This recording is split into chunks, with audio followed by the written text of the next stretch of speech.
नमस्कार दोस्तों, union public service classes में आपका स्वागत है। यूनियन पब्लिक क्लासेस में आज हम लोग देखेंगे इंडियन इकोनॉमी में पंचवर्षीय योजना में द्वितीय पंचवर्षीय योजना। द्वितीय पंचवर्षीय योजना 1956 से 61 तक मानी गई है। द्वितीय पंचवर्षीय योजना भारतीय सांख्यिकी कार्यकालय कोलकाता के निदेशक प्रोफेसर पीसी महालनोबिस के मॉडल पर 1 अप्रैल 1956 को लागू की गई तथा 31 मार्च 1961 को समाप्त हुई।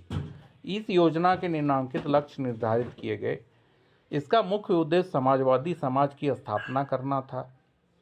देश के लोगों के जीवन स्तर में सुधार के लिए 5 वर्षों में राष्ट्रीय आय में 25% की वृद्धि करना, आधारभूत उद्योग तथा बाहरी उद्योगों के विकास पर बल देना, आय एवं संपत्ति की असमानता को कम करना तथा आर्थिक लाभ का समान वितरण करना, रोजगार के अवसरों में वृद्धि करना,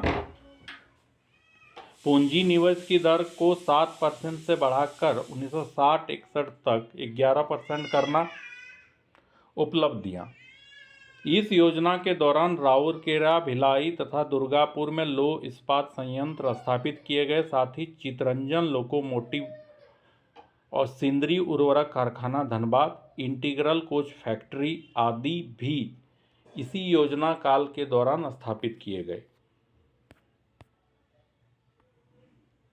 जैसा कि आपको पता है कि समाजवादी समाज की स्थापना करना, समाजवादी समाज क्या होता है कि समाज एक हो गया और समाजवादी तो सोशलिस्ट सोसाइटी, ठीक है।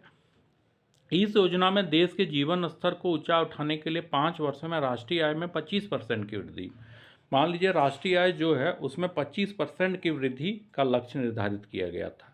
भारी उद्योग एवं खनिज को उच्च प्राथमिकता दी गई तथा इस मद में सार्वजनिक क्षेत्र में 24% राशि व्यय की गई।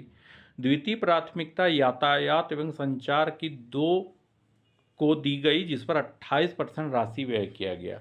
मतलब ट्रांसपोर्ट कम्युनिकेशन पर 28% राशि लगाया गया।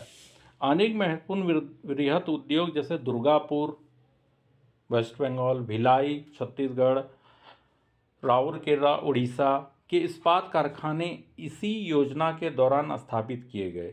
इस हिसाब से आप देख सकते हैं कि द्वितीय पंचवर्षीय योजना में जो सबसे पहले जो लक्ष्य था तो उसको समाजवादी समाज की स्थापना पीसी महालनोबिस मॉडल पर आधारित था, ये भी पूछ सकता है।